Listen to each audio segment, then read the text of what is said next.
right, welcome, Nick. How you doing? Wrecker, good morning. You sound kind of sick, my brother. Yes, I had myself tested multiple times. It's not corona, it's just a plain old cold or the man flu, as my wife calls it. But Man I'm flu. man flu. Yeah, I'm almost dying, and she just laughs it off. Oh, you're probably the biggest baby in the world. You sit there, give I me some can be. tea. I can be. Yeah. I actually had tea this morning, so that tells you I'm really sick if I don't have my coffee in the morning. Look, we have a guest today again, and we have Ron Weber with us. Hi, Ron. How you doing? Well, thank you very much, John. Thank you very much for having me. Yeah, it's our pleasure, really. We talked about your name came up a few times in our show. I mean, I sometimes talk about you as a big influence on my personal career. So I think I mentioned once on air that one of the most defining moments was for me when in 2003, I think I was a master's student and I came to Australia, and someone invited me to attend a research meeting that you had with Michael Roseman and Marta Indulska and Peter Green, and you did research on ontology back then. And I did not, right? I was just a visiting master student. I was allowed to tag along to this meeting. And you sat there with me for hours talking about my master's research. You didn't pay attention to the meeting at all. And Marta, I learned later, was furious because she really needed to, get your input. And you sat down and talked with me about my master thesis and what I wanted to do and so forth. And I was so amazed, that a professor, I knew your name, of course, and I read the book and so forth, that you would sit down and talk with a lowly master student at the time. And I realized, Mara told me later, that was a horrible thing to do from your end as well. It's a wonderful thing to do, Jan. So you did a wonderful master's thesis and a wonderful PhD thesis as well. So yeah, it was my pleasure. And that's why we got you on the show, to come out and say that live on air, that I did a great job. Because I keep pointing out that his PhD thesis and master's thesis were subpar. But, Oh, that's right. They weren't, Nick. I can assure you they weren't. Yeah. But it was different time. So, for example, in my PhD, I did survey, and we talked about this as well on there, that I did cross-sectional survey, which was sort of the genre at the time, inspired by TAM. And, one of the things, I just had a course with the students here, and I talked about that. I did a survey by running around and giving people paper to fill out. No one does that anymore these days, but, it was a method of the choice in this sort of era when TAM became post-TAM and criticism mounted and so forth. And Nick and I always talk about how it was a different game, I think we say, back then to what it was, to what it is now. And in a way, we always say how it was easier then. Would you agree with this? Do you think it's an easier time for IS academics now than it used to be 20 years ago? Then than it is now. Yeah. We say it was easier then. Sorry. Yeah, easier. All you had to do is send out a survey, do some structural equation modeling or regressions, and then boom, you have a paper. Yeah, it's a good question, Nick. And Jan, I'm not sure it was easier. I think it was very different when I started out with my research career. I was in Minnesota in 1973, which is a long, long time ago. And in those days, the web was non-existent. The internet per se was not really existent. If you wanted a journal paper, you went to the library and you had to photocopy the journal paper. There was no notion of getting online for the library and downloading your PDF versions. You actually had to go to the library, and then you found someone had cut the journal paper out anyway, so you couldn't get a copy. So it was a very tedious process. We weren't very well trained in those days because research method courses were pretty scarce, and the field was very new. We certainly didn't have many journals. The MOS Quarterly started back, I think, in 1976, 77. ISR was not around. So you tended to be looking for journals in which you might publish your own work. There wasn't a body of literature. So these days, there are thousands of papers written on all kinds of topics. And so there wasn't a body of literature you could refer to as a basis for your work. But on the other hand, I think the process of getting published was maybe a bit easier in the sense that people were more accommodating of the work that you were doing, understanding it was new and so forth. So it was a very different time to what it was probably when you fellows were starting out with your own research career.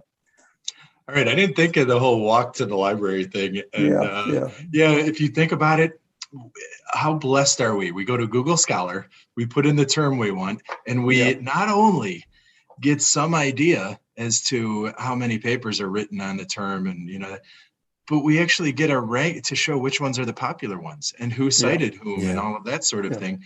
You would have none of that. Absolutely none. There was none of that whatsoever.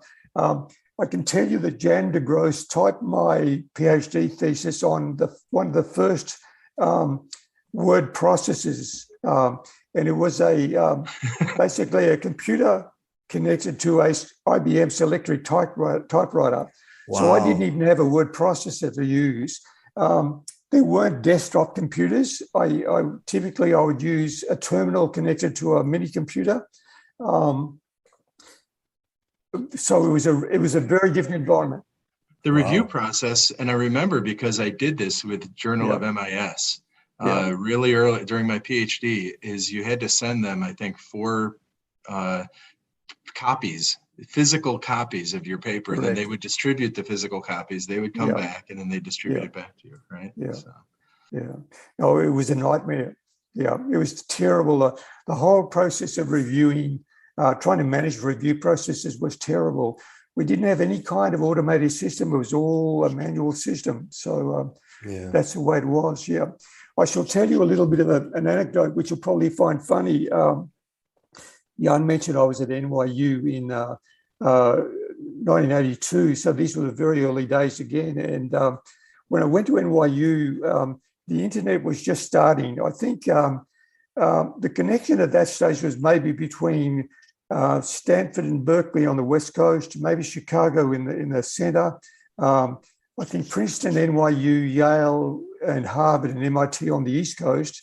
Wow. And when I got there, I was introduced to this thing called email. And because it was difficult to commute to NYU, the academics at NYU started to use email pretty quickly. They were very fast uptakers of email. So I got to use email for the first time. And I thought this was a pretty good invention to have an email working for me rather than writing these handwritten notes.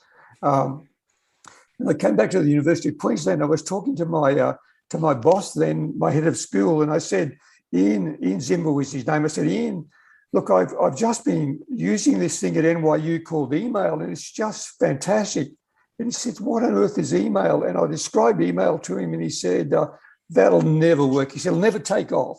He said, it has absolutely no chance. Well, of course, about 5-6 years later, his whole life was ruled by email. But in those days, though email was even a pretty much unknown quantity, except among a few institutions. Nowadays, email is kind of passé, and it's been overtaken by many other ways of communicating as well. So, but that was 82. So a lot's changed since 82 as well. Well, if email's passé, then why do I have hundreds of emails in my inbox? So, Ron, you said something really interesting just now. You said that there are lots of differences back then, and the review process was more difficult, and there wasn't a large body of literature to draw upon. On the other hand, you said something like, but people, I guess, appreciated novel ideas. You didn't quite say it this way, but that's sort of how it played back in my ear, that he said, well, back then there was a field because we didn't have a lot of literature. There wasn't a lot of maturity in terms of methods. So people really appreciated ideas. Is that a fair characterization? And if so, has that gone missing a little bit in that we now look more towards, okay, what's the contribution to the body of knowledge? And have you applied all the methods really well? Whereas back then they said, well, that's a good idea, let's publish it. I think probably people were a bit more accommodating of ideas because there simply wasn't a body of literature, and there was a focus to try and build something.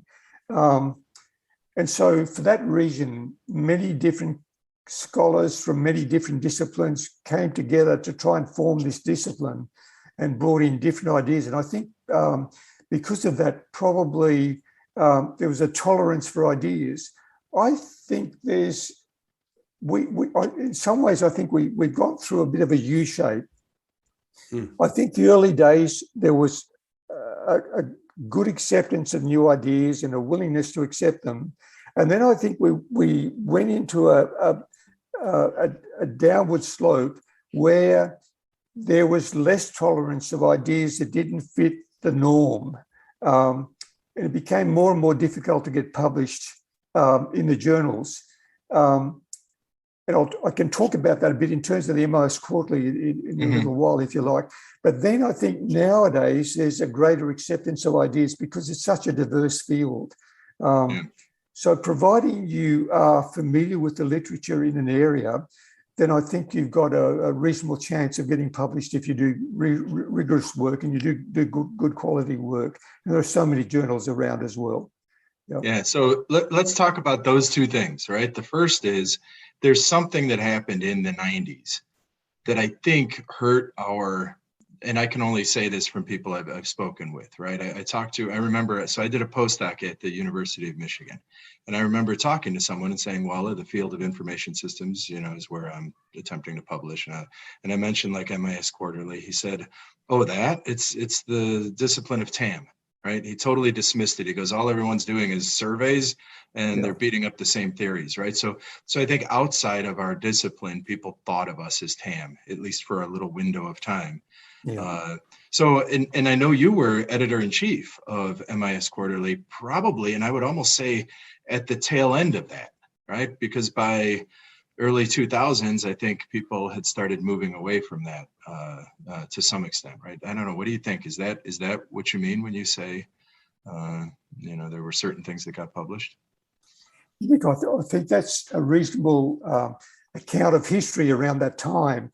I came in as editor-in-chief in 2002, and that was just after Alan Lee's term as editor-in-chief. And what might surprise you is that we were desperate at the time for papers to publish in the MIS Quarterly. Alan had recognised we had a major problem. And we were, if you look back at that time, 2001, 2002, the MIS Quarterly was a very thin publication. We only had a couple of journal papers, maybe 3 in some issues. Oh, wow. And what was happening was the review process was absolutely killing off papers. For some reason, it was all rigor. And if you didn't have the rigor according to a set of reviewers, then you would get canned. But I think also you had to be in a certain area to get published. Maybe it was TAM, Nick, as you suggested. It was probably a bit broader than TAM, but there was a kind of accepted body of work in which you were expected to fall, I think, to get published, and then you had to be rigorous.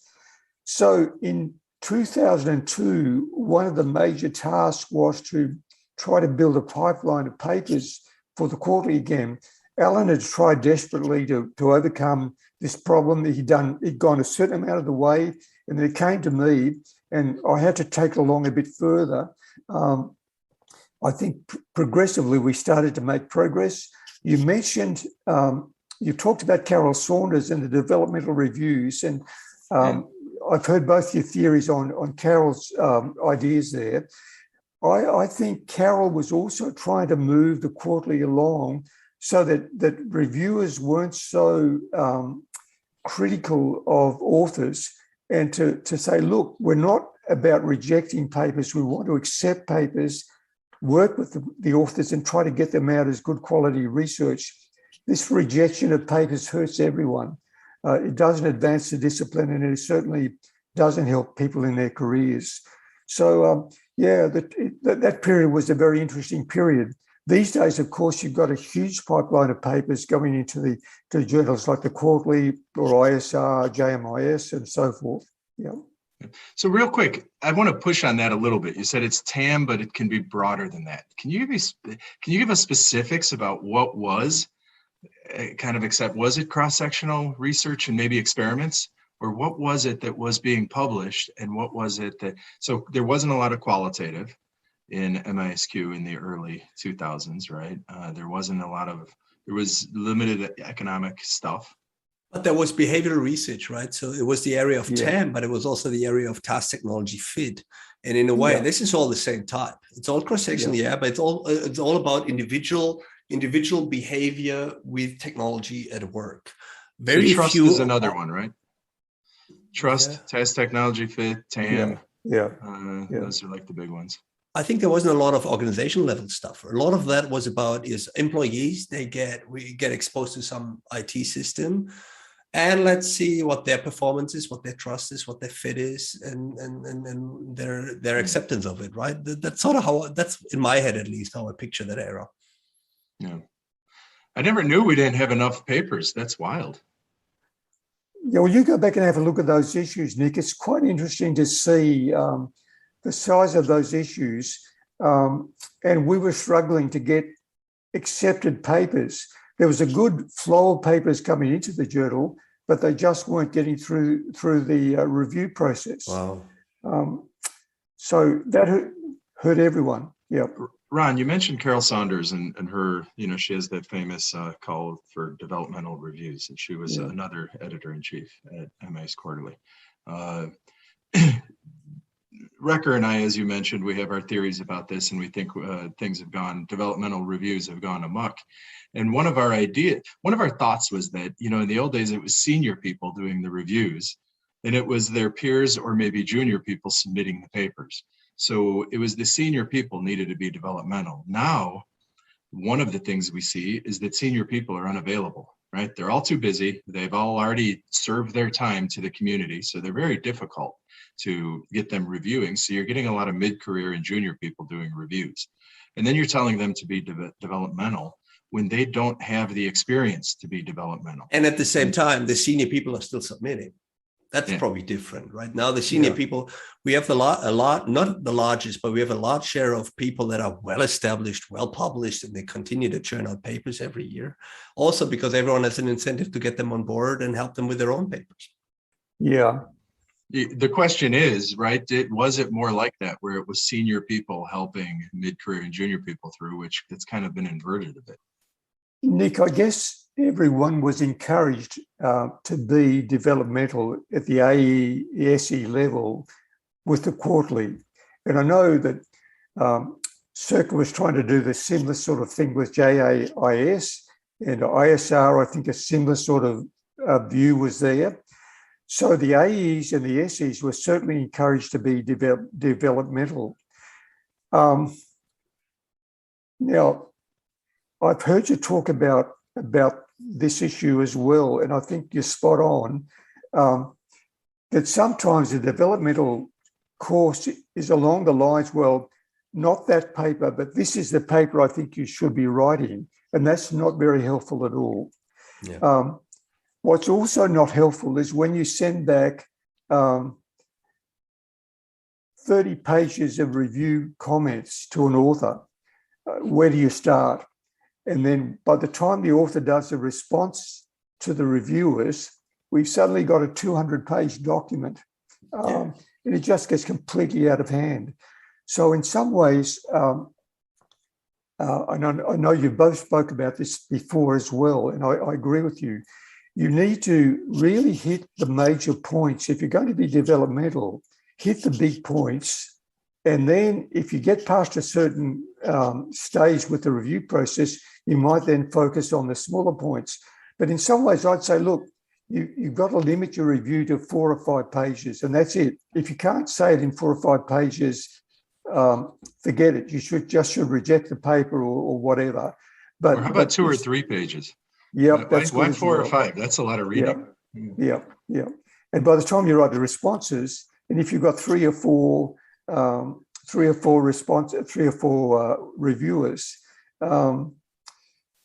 In accounting, my early days were in accounting. I was working with accounting journals. Sometimes you'd have 1 or 2 reviewers, and that was it. But the editor-in-chief was very careful in choosing the reviewer. So you worked with that reviewer. I'm not sure that's still the case, but you had a smaller number of reviewers, when you multiply the number of reviewers, of course, the problem just multiplies as well. Yeah.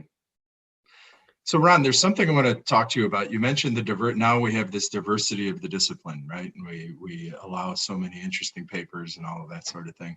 And I know this comes from your time at MISQ, where shortly thereafter, there was another one of those core of the discipline debates. And this is the one that I told you about off the air, where I became familiar with you because my advisor, Kale, wrote a paper saying we should have this very pluralistic discipline, and you caught him on some sort of logical inconsistencies, and you published that in JAIS, right? So I remember that paper, and it seemed to me that you were disagreeing, but not directly, in a sense, right? You were kind of having a meta discussion about the discussion, right? Is what you were doing, and just pointing out that people need to be clear.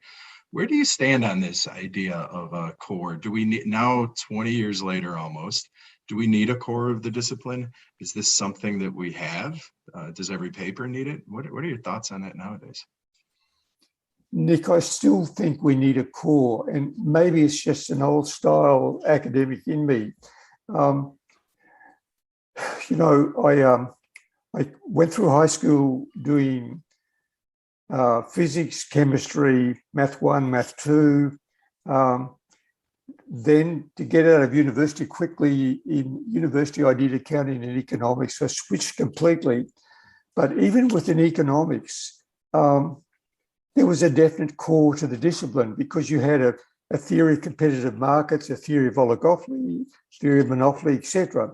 So people knew which theories belong to the economics discipline. In finance, when I studied finance, there was the capital asset pricing model, there were option pricing models, and so forth. And these were theories that really defined the core of the discipline. That didn't mean to say that we didn't do all kind of other interesting work in economics or finance or accounting or whatever. By the way, I think accounting still lacks a core, but that's another story. And so I believe that it's very important for the longevity of the discipline that you have a core of the discipline which characterizes the discipline. That doesn't mean to say you don't look at economic issues or organizational issues or whatever it might be. But always, I think, from the lens of the core, otherwise you're basically treading on other people's disciplines. Now, many colleagues would say, it doesn't matter, don't care about it. And if my success of convincing colleagues is any indication, I haven't been very good at convincing colleagues. I'm a poor salesman. I know Carly says he's a poor salesman. I am too. I think a lot of people just don't care anymore. And I certainly don't care to enter the debate because I'm just tired of it. That's, I think, where it stands. I still believe very much in the core. I think it's very important for discipline to have a core, but that doesn't mean to say you don't do a whole lot of interesting things in the margins. Absolutely, you have to. So I have a personal view, I guess, on that whole core debate. So a couple of angles. So number one, I've sort of been, especially in the early days, sort of a scholar in the tradition of Ron, right? So sort of looked at the core of the discipline. What is an information system? How do we model these things? So that brings me naturally to that position of the core. But for a long time, I did things that were such as process modeling. And a lot of my rejections were all basically on this is not an IS paper, there's no IT artifact.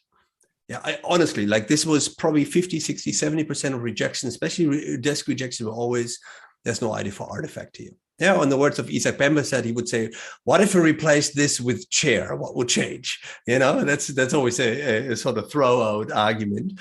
So I got a lot of that, and I was always disappointed because I always felt, this is a core practice. Every IS person in the world, every professional goes out and models. So how is that not an IS topic? Yeah. So on that angle, I was always disappointed with this.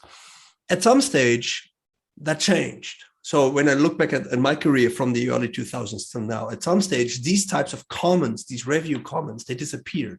So people were no longer rejecting the papers based on lack of fit. Because of a lack of an ID artifact. They rejected them on other grounds, of course, but not anymore because of this. And now what I find myself over the last couple of years, when I make some decisions about rejection acceptance papers, I sometimes make the same arguments and saying, I'm really sorry, but this is not really IS specific here. Where's the IS artifact? Whether it's an IT or an IS artifact, I don't care. But where's the artifact? It should be central in the theorizing, because if not, that could just be a consumer behavior study. That could just be a marketing study. Like, there's nothing here that speaks to IS. So in a way, I find I was at the negative end of this, and I was happy when it sort of the boundaries grew more open and allowed my work to come in, and I guess other people's as well. And now over the last 5 or so years, I find myself employing a similar language in the sense of that I'm trying to figure out whether a paper should be published. I'm wondering whether it contributes to the IS discourse, which inevitably brings you back to something like, well, a core instead of an idea, a view, a thing. For me, is very often socio-technical theorizing. There's something about the artifact and something about the people. But it's that's a core, isn't it? So, Rucker, it sounds to me like you climbed up the ladder, got on top, and then pulled the ladder up behind you. Is what it sounds to me like. It's a horrible thing to say. But this is the interesting thing.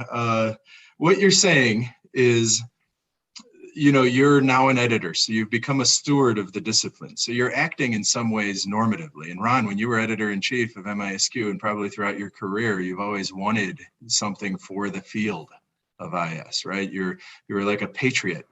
This should be a good field. This has to get legitimacy. Yeah. The problem, I think, now is if you look at a field, and I think a key way, if you look at people like Abbott and maybe even Foucault. Foucault's some of his early work, his 1970 book, he just looked at disciplines, and his argument was that, and this is the argument a lot of them have, is that if you look at the domain, there's a huge overlap in domain and disciplines, right? So how can you tell one discipline from another? Well, his argument was it's the discourse. They talk to each other, therefore they're a discipline, right? And how do we talk to each other? Well, we talk to each other in our journals. So once our journals have legitimacy, our field has legitimacy, is how I would argue, right? And then, as both of you being stewards of the journals, you're stewards of the discourse, and you have certain inclusion and exclusion criteria, right? So you have that. Now, what I think is interesting is there's the normative argument, which is, should we have? And this is, Ron, I think the kind of the direction you had with your critique of from what I remember. Now I could be making this up, but I thought you kind of took a meta level, which is said there are these people who are saying what's happening, and then there are these people who are saying what should happen. And I think you said something like that. And what's interesting right now is very few people are saying what should happen anymore, being stewards like Recker. Instead, what's happening is our journals got legitimacy. It's done. ISR, MISQ, they're legitimate. And actually, JAIS is getting more legitimate all the time. JMIS has established a certain amount of this. So, and then we've got our basket. So there's a lot of nice things that have created legitimacy internationally. As we've gone global, these journals have, right? So the journals are legitimate. And then if you look at the content, I think there is no coherence. Go look at marketing journals. Go look at IS journals, and then look at some of the operations, Journal of Operations Management and some of these. You could publish the same article in any of these. It's that, and it's happening. So the reality of the situation is that the journals are legitimate. So in that sense, we're a legitimate field, but no one cares anymore except maybe Recker. Yeah. Rod, you wanted to say something. Yeah, thanks, Sean. So, Nick, I guess my question for you would be, what do you mean by legitimate? Why are the journals deemed legitimate? Because they're included in the count when business school deans count how many publications you have, which is how you get promotion, and it's how you get your, right? There's this joke, business school deans they can't read, but they can count. And there are journalists, they count on the journalists, and we are now on the journalists. So boom, we're good. Now, as an editor myself, the way I look at it is this. If you want to be publishing in an IS journal, you should be entering in the IS discourse. So what does that mean? Well, it means people who call themselves IS researchers cite other IS researchers and get cited by other IS researchers, which means you cite a few IS papers. And I get this at MIS Quarterly. We got one paper where every single citation was Journal of Finance, and every single one was a finance journal, right? Yeah. And it's like, well, you're sending this to MIS Quarterly. You might, and this clearly applies, you might try to bridge the two fields. It's okay to cite Journal of Finance, but show us how this fits, some discussion happening in IS. So that's my argument. I think it's too late. Like the what's the expression? The cat's out of the bag, right? There is no way. Maybe it would have been better for us to have a theoretical core. Maybe it would have, maybe it wouldn't have. I think it's over. That's not going to happen anymore. The journals are legitimate. The field's legitimate enough. Things are moving now. And I would argue, you mentioned capital asset pricing model in finance. I would argue that the capital asset pricing model is irrelevant anymore, in digital age strategic competition, right? So much of our industrial age knowledge is going out the window. Some of it still matters, but just like farming, right? Farming matters and we need to farm better. But the fact is, that's not the key area of competitiveness. Just like financial, accounting is not, it's not really going to help. That was great. It's really important for capitally intensive industrial age organizations, but that's not the key area so even these other business disciplines, I guess is my point, have a lot of 1950s knowledge, not necessarily 2020 and 21st century knowledge. Yeah. They're good arguments you're making. And it remains to be seen how much of the knowledge of the 1950s, 1960s, 1970s carries over to this new era. How to respond to your comments here. When I argue for a core, I'm not saying we shouldn't do a lot of other work in the discipline. And you're right, we can basically continue to do economics in IS or organizational behavior in IS, whatever, providing we cite the literature in IS, then we can establish a discourse within the IS discipline. I have no problem with that whatsoever.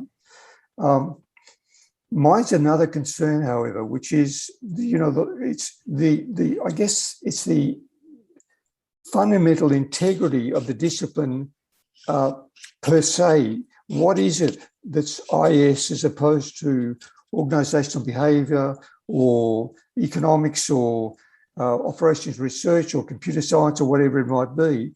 And I just personally want to be able to answer that question when a student asks me, okay, what's the information systems discipline all about? What's the fundamental core of the discipline?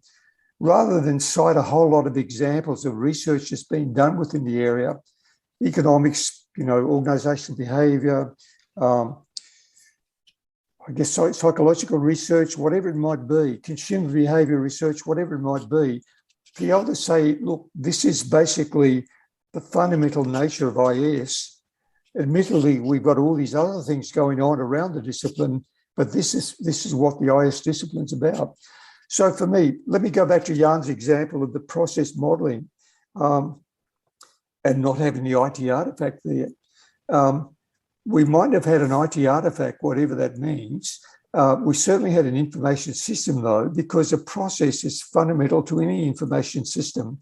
So I wouldn't have had any problem whatsoever in reviewing and maybe accepting Jan's papers because processes are just fundamental to information systems. And within the representational view, which is the one that I've tried to develop over a long time with colleagues such as Jan, the process view is very much a part of representation of the world. Yeah. So but look, I'm kind of tired of the arguments, and I wouldn't make them anymore. But it doesn't mean to say that I don't believe in them anymore. I just think we've been through them so often, and I haven't done a great job in selling them, I guess. And that's basically the marketplace tells me there's not been a good job selling them. So I asked the same question to Kali, and I said, well, when I look back at the time, and I think in looking back, I wasn't involved, but I found it interesting. Yeah, super interesting. I like reading these debates from back then. It is just as much as I like the qual versus quant or the rigor versus relevance. And I think, I don't know whether we have a modern day equivalent of this, like a really theory debate, an important topic that leaves us sleepless at night and that makes us worry. Yeah, and I think a lot of that was happening at the time. I mean, it coincided with the U2K boom and sort of the crash of e-commerce. So I think people were worried about the survival of the discipline.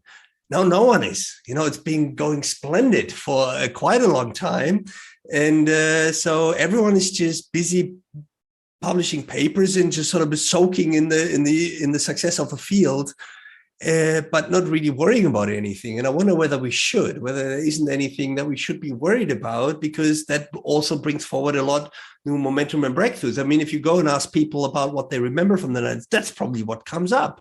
Of course, some theories like TAM as well, for good reason, but that's about it. I mean, some of the fundamental debates has really moved the field forward, independent of which side won the debate. Not only that, I see. So there used to be, interpretivist versus positivist, right? And arguments like that no one's having anymore, because even the most positivist, editors that I know are perfectly open to, say, interpretive work. And then what we see is, my own work and some others are trying to mix them, right? To try to bring some of the in some of the maybe more computationally intensive approaches to generating insight, right? You're seeing weird mixing going on, and people like Andrew is totally good with it, right? I think so. Yeah, that's gone. That's a good question. Do we have something like that? No one cares. So let's put it this way: no one cares what the discipline is, as long as you're citing MISQ papers or IS papers, right? So the topic can be whatever. The method can be whatever. Everyone's good with everything. Is there a problem? I'm asking both of you this. What is the concern? Nick, I think there's still debates in terms of what's the best theory to use in a particular area. So, for instance, a lot of debate goes on in the organizational behavior related research in IS about what's the best theory to use to understand the interaction between people and computers. There's debates that I think occur at that theoretical level. In my own field, representation, there's debates about what's the best ontology to use, and we go round and round and round in that area. I have two concerns, I guess. One is, for me, I see a lot of rhetorical games going on. So there's a lot of beautiful rhetoric, well-crafted papers. We should be using this theory rather than this theory, rather than this theory. And when you look at the actual results that are generated, you say, what's new? Right. You've got these beautifully crafted papers, often by eminent scholars, and you look at the end result and you say, well, I knew that about 20 years ago. You've given it to me in a different, given me a different rhetoric, a different way of putting the problem and describing the problem, but I don't really see any major insights here. So that's one of the concerns I've got about the problems of debating theory. The second thing is that often we're not qualified to debate particular theories. So, for instance, in my own field, I know Mario Buna's work reasonably well in terms of philosophy. I've tried to read Foucault, I've tried to read Habermas and others. I can't understand them, and it just doesn't resonate with me. And I don't pretend to understand them well. I will try to use Buna as best I can to generate new insights. I won't engage in a debate about Searle or Habermas or Foucault versus or Derrida versus Buna, because I'm not qualified to engage in that debate. So I think part of the problem is we try to engage in debates at a theoretical level for which we're not well qualified. And I say, look, show me the results, show me the new insights, show me what's different. Let's engage in debates for which we're not well qualified to engage in. And let's not also write beautiful rhetoric only to tell us something that we knew 20 years ago. So that's been a bit harsh, I know, but I see a lot of that happening within the journals now. Mm. That's probably a common thing as the field has grown and it's been very pluralistic. So a lot of topics have been covered by someone in some extent, in some fashion. Yeah. Then, you inevitably have some sort of replication going on. There's got to be less new ideas. There's got to be more ideas that have been said at some level, in some form, somewhere else by someone else. And which is also the another danger. Now I think we get a lot of review packages and saying like, oh, you haven't read this one paper. They do the same thing. And I think in all honesty, a lot of people look at this like, wow, in fact, I have not. I think that sometimes happens that we see a lot of papers that I was just blissfully unaware of. I literally hadn't seen this. And I did not know that somewhere in this other journal, in this other year, or this other person, they really did related work. It becomes really difficult because there's so many papers and so many works in so many journals that where the discipline boundaries are not clear anymore. So it's really easy to say, Jan, there's this guy in accounting that published on something that's relevant to me. And I look in and say like, yes, it is. I just really honestly didn't know. And Google Scholar didn't show it to me either. So that is a consequence of all that, I think. Well, and when Ron was talking about this, I think of one of my own areas of research, which is implementation studies, right? Implementation of systems, implementation of enterprise systems. And, go back 20 years, really, we're saying very similar things over and over and over again about how to implement a system. And I'm guilty of this too, because then what you do is instead of saying, okay, here's a brand new way of looking at it that is like going far and above and beyond any previous way, we say, okay, all the previous ways are correct. Here's my little tiny view. But if I just say it's a little tiny view, no one will publish it. So we have to kind of rhetorically make the space for our little contribution with, well, this is the one little area where implementation studies really haven't paid attention to. So I'll show that I'm consistent with 30 years of implementation studies. And here's my little, no. So that does resonate. It is there, but it's at the same time, if it wasn't for that, I wouldn't be tenured. But, and it's got to be fine. I mean, these types of incremental, additive knowledge contributions in any established field, that's got to be new. Go do something groundbreaking in medicine. 99.99% of medicine research will not, but that doesn't mean that all the other contributions are meaningless. So within a domain, let's say systems implementation, there's still got to be room to do incremental, additive sort of stuff. I think and that's fine. I think the other necessity is then that I think we need to do more stock taking. We've had this field for 40, 50 years. We have very few meta-analysis. We have very few really good reviews that sum up what we know and what we don't know, because people don't do these sorts of things. And I think that's about time to do this, so that we figure out what the next generation of research might be. So I think we have too many we do more and more incremental things, little incremental puzzles that are very inaccessible to people that don't happen to be within a specific field. But how many meta-analysis do we know? I can probably name 5, if that. So I think there is a room where maybe for 5 years, we should all just take stock of 50 years of research. And then guide the next 50 years. Meta-analyses require a high paradigm field with a whole bunch of studies that use the same variables. The only meta-analyses we have are trust and TAM and fair enough. So forget about the narrow, the correct definition of what a true meta-analysis, but you need to see what I mean. Let's say broader a literature review. Literature reviews are funny. Like I always hate them, of course, but every now and then I think they're really important, right? So it's like a double-edged sword. You tell people, don't, please, not another literature review, but on the other hand, good literature reviews are rare and scarce and really needed. Yeah. We just had, just as a side note, you and I were talking about affordances and how someone should do a review of affordances and link them all together.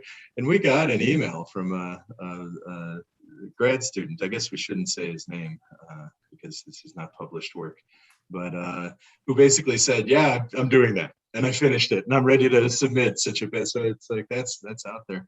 But Ron, I wanted to talk about something, and you mentioned it. You said in the area where you do research, ontology is you're debating which ontology is the best. And the moment I heard which ontology is the best, my first idea was, well, ontology means a lot of different things, right? Ontology is the philosophy of being, and then for more technically minded folks, it means kind of the lexicon or the vocabulary that you're bringing to a particular context, right?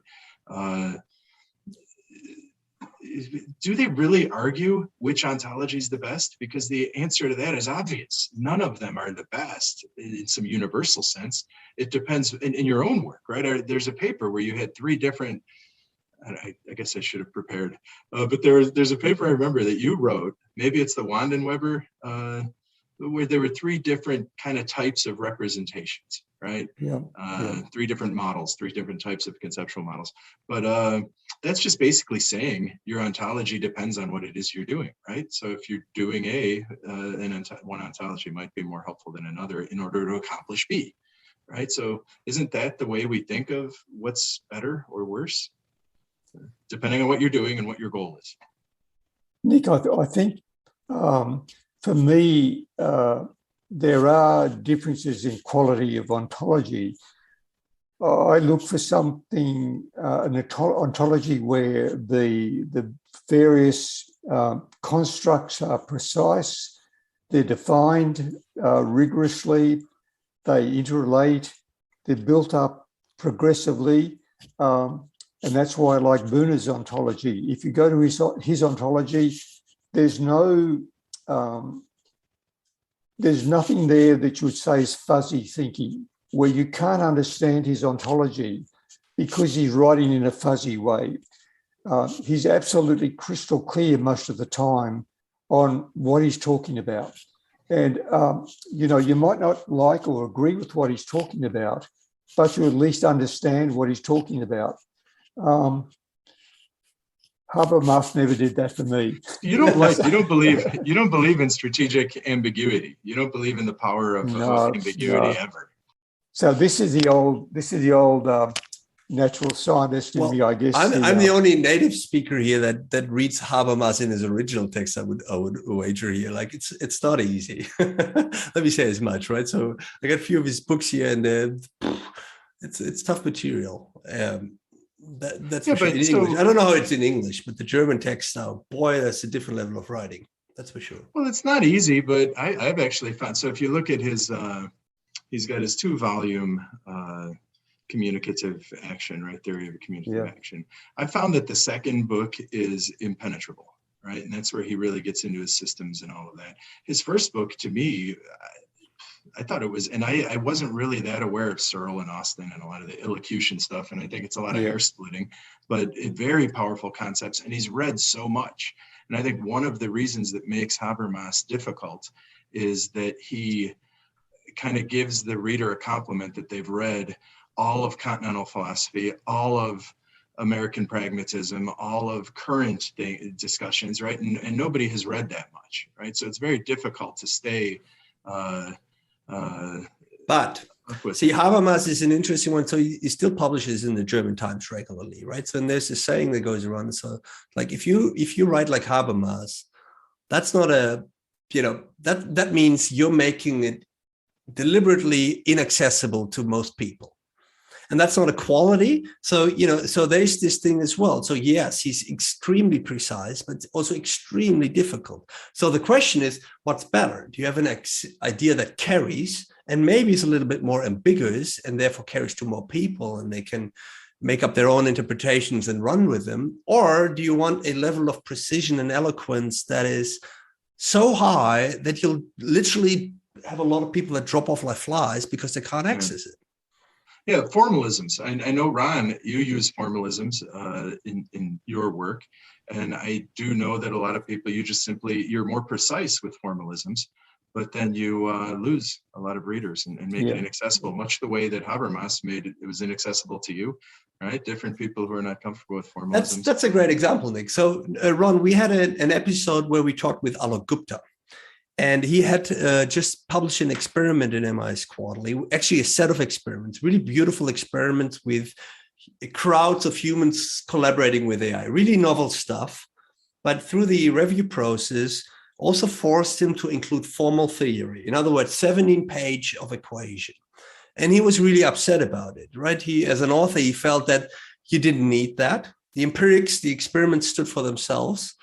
And the formalism just expressed the same thing in math and didn't add anything. And in fact, only made the paper less accessible. Yeah. And I argued actually that it has a positive signaling effect, that we get more of these types of formalisms back into the paper to show what a powerful form of theorizing it is. So I saw some good in it. But I think that's a little bit what you say now, Nick, right? It's sort of like, to what extent do we need one versus the other? And what's the implication for accessibility of some of these ideas? Yeah, that's a good point, Nick, you made, and I agree with Jan there. Somehow you've got to get a balance between being precise, using minimal formalism to be precise, but not going overboard with formalism. Otherwise, you lose too many people. But you know, the other side is that when you have very abstruse writing, it takes you an incredible amount of time to begin to understand what the author is saying. And I'll give you an example. Over the last few years, I've read Karen Barad's book on Meeting the Universe Halfway, and I've probably read the book now more times than most people, and I've really struggled with that book. For various reasons, I wanted to read the book because there was an implication that it might have had some relevance for my own work. And, you know, maybe Barad's got a purpose to writing in this very abstruse way, but for someone who's actually trying to understand her ideas, it's incredibly difficult unless you're part of a kind of an elite who knows the kind of discourse that she talks. It's extraordinarily difficult. Werner, on the other hand, is precise in a different way. You've got to work with the mathematics, you've got to work with the formalism, but once you begin to understand the formalism, you understand exactly what he's talking about. There's no ifs or buts in terms of, well, I shouldn't say that. Of course, there's always ifs and buts, but for the most part, you know what he's talking about. So what I do with like Barad and with a lot of those, and I did this with Habermas too, is, and I don't know if it's just incredible naivety or what I have, but I have a simple view of what they're saying that I construct after trying to get through it. And then that's what I think they're saying. And then I'm good with it.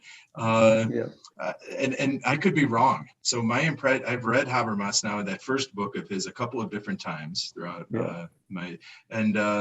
you know, I've constructed what I think he's trying to say. I get into it. I think I know what his brain's saying. Same with Barad, right? And I don't think it's really I understand where you're coming from. And I understand the impenetrability, particularly of the French, right? If you go back to the Deleuze and a lot of the postmodernists, right? They were almost trying to be clever by being impenetrable, right? And there is that. And if you look at a lot of critical theory, a lot of feminist theory, a lot of that is as much art and cleverness as it is you know, substantive contributions, right? They're trying to provoke, they're trying to engage, they're trying to maybe even elicit emotions, right? So it's a different genre, right? Than a technically minded person focused on precision and ontologies would be. And I think it's wonderful that you're you know, pushing it out there, but it's like, you can't judge them by your standard, right? You have to judge them by their standard, which is not necessarily precision. I think it's cleverness. Cleverness, creativity, new insight, you know, is what they're pushing for a lot of the time. Not Habermas. I wouldn't even put Habermas and Barad in the same bucket, right? They're much different. I think Habermas is a tremendous scholar. He's impenetrable because he has a system, and he gives the reader so much credit for having studied so much that, nobody has studied that much, right? Yeah. Part of the issue, I think, is all of us identify with a particular kind of worldview, particular kind of writings, particular kind of research. We're not all the same, and that's great, because that's, in a sense, how you get diversity in what we do. And I think part of it's just trying to find those scholars that for you resonate in some way, that speak to you and give you a basis for your own research. And, thankfully, we're all a bit different here. That's why I say, look, I've read those authors. I've tried to understand them. Sometimes I've worked very hard to try to understand them. They haven't informed my own research because they don't resonate. Whereas I read Buhner, and from the very time that I was first introduced to Buhner, that resonated for me, and I could begin to see how to use it. So what book of his would you recommend to our listeners? Well, I was doing initially Ontology 1 and Ontology 2, volumes 3 and 4. These last couple of years, I've been reading Semantics 1 and 2, which is volume 1 and volume 2. They are very difficult books because of the formalisms. But yeah, 1, 2, 3, well, the whole treatise is great. But I use 3 and 4 primarily in my own work with Yair and with Jan and others, other colleagues. But 1 and 2, I think, have got a lot to say, particularly in the digital era. You've spoken about semiotics and meaning and so forth, and 1 and 2 are spot on in terms of talking about language, semiotics, expressions, meaning of expressions, conceptual languages, and so forth. So I think they're really wonderful books in that sense. But they're tough books, small books, but tough books. Yeah. I remember that just to draw a bridge to the beginning, because when I did this master research, where I first got exposed to some ideas, including the Bunger books, and also Ron, your book, for all of these, I actually had to go to libraries that weren't even in my university town because they didn't have them. And there obviously were no digital version of any of these things. And I still, in the review of my master thesis, one of the reviewers still couldn't believe that I had these books and sort of accused me of referencing the books without owning them, like without having read them. So I don't know what you call that, like a blind reference or something, right? So what actually happened, I had traveled, I think, to Munich or something, to some bigger library to try to find these books. So I know exactly what the Bunger books looks like. I don't know what your books looks like because they're actually kind of small. But yeah, so that's, no one would do these anymore these days. I mean, I just go to university, buy a library pass for my new university. I haven't been to the one in Cologne where I worked for several years. I haven't entered the building. And in QT, I hadn't been in the library for a long time either. So it's just a remnant. Question for you. If someone cites a paper or a book, having never read that paper or that book, is that automatically unethical? I don't know. My short answer is I don't know. But this is an idea I've been having for a longer time, which is... I think it is. I think you have to read it if you're going to cite it. If you didn't read it directly, you cite the paper you did read that cites that thing. I think that very often people do whatever you do. Yeah, I agree on that. So I would turn this around a little bit. I would say, like, I think there's a need to very carefully look at our referencing and citation practices, because I don't think that people pay attention to this whatsoever. And I think there's a lot of very loose / false / maybe even unethical behavior going on.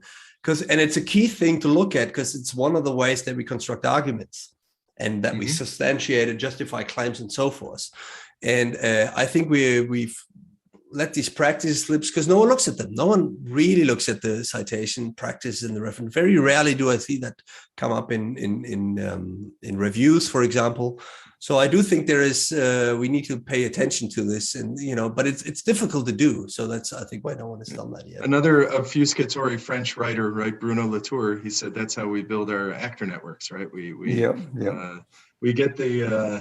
get our people in our camp, and we do that with citations. And what I think is that we see too many citations where people just cite something as a postmark. It's a symbolic citation to say, this is what I'm talking about. Organizational learning, therefore I cite March or something, and they've never actually read the paper, right? Exploitation is the perfect example. There's been so much written about it. Everyone thinks they know what it is, and they cite March, and very few have actually gone back to read what March said, which is sometimes, a little more, anyway, I think that's unethical, and I think it's widespread practice. Right? Nick, I agree. I think you should have read the paper. A book I'm a little less firm about, because, you could have a very large book which covers many topics, and it may be that a certain section of the book is all you need to read rather than the whole book, and that's fine. But in some papers, you can't understand the whole paper. It can be very difficult, but you can get enough from examining the paper to understand basically what it's about.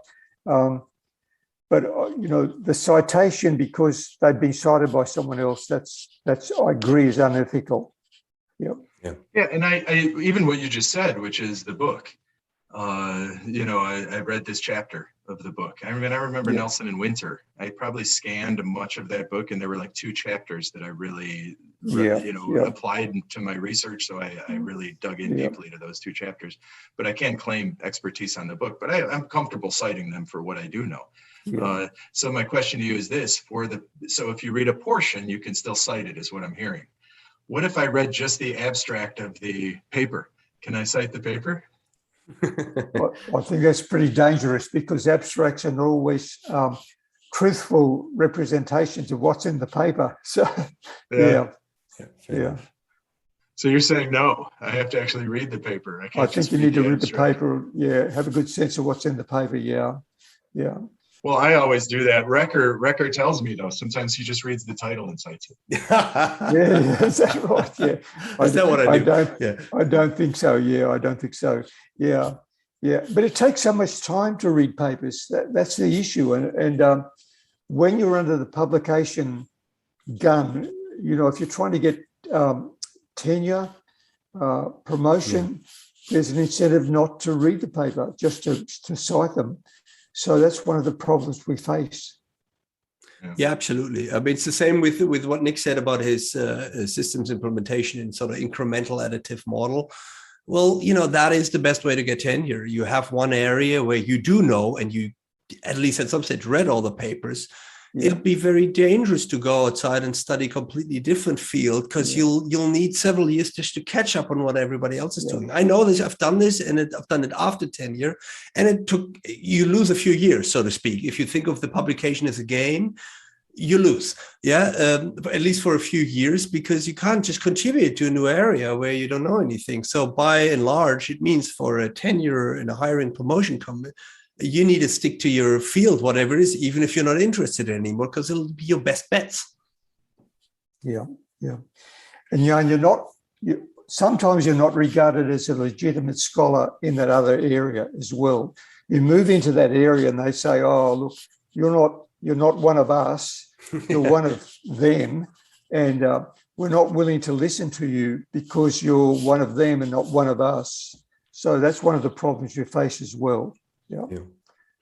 So, Ron, I'm mindful of the time here. So, in wrapping up, I mean, it's an obvious question to ask for someone that is a little bit older. I mean, you mentioned you went to Minnesota in 1973, which is mind-boggling. Nick, were you born in 1973? I was very young, though. Yeah, so I wasn't even, not even. Yeah. I don't know. My parents weren't married, so that much I can say.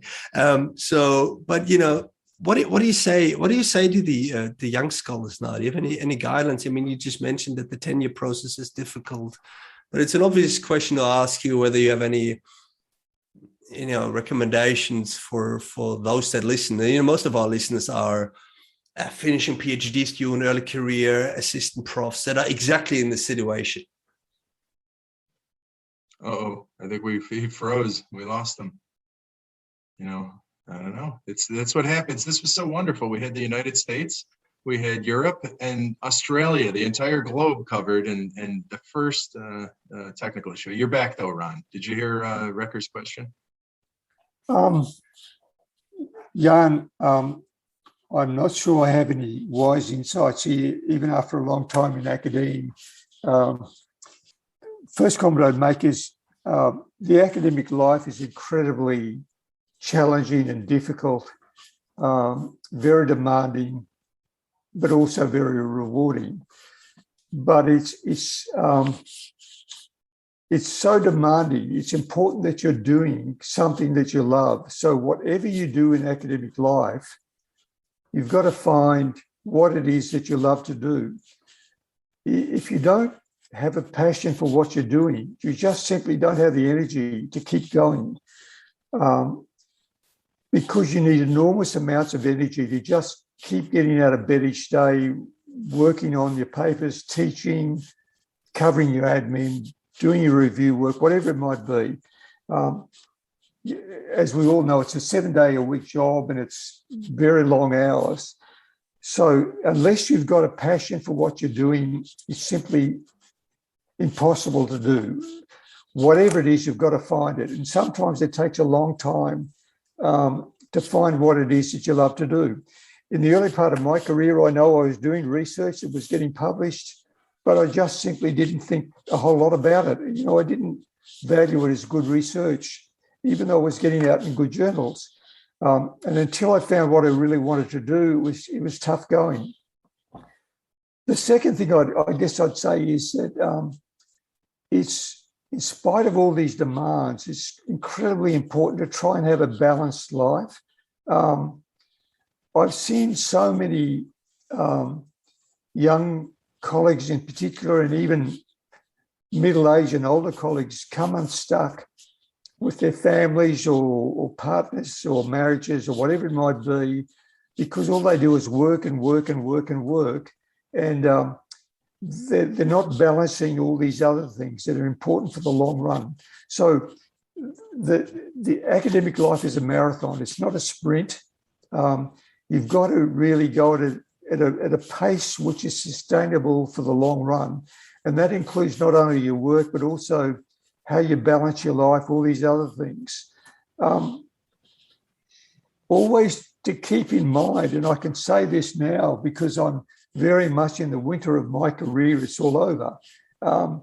It's amazing how quickly your career's over. And it's done, and it's done, and it's dusted, and people don't even remember you anymore. Okay, so there's a few colleagues who will remember you and remember you what you've done, but you'd be surprised how quickly your work gets forgotten and what you've done in terms of the discipline gets forgotten as well. So I think have that perspective that academic life is incredibly important on the one hand, but keeping that balance as well as best you can is important, and being mindful that it's over in a flash, and then you've got to have a life after academic, an academic career, and to be building on that as well. Yeah.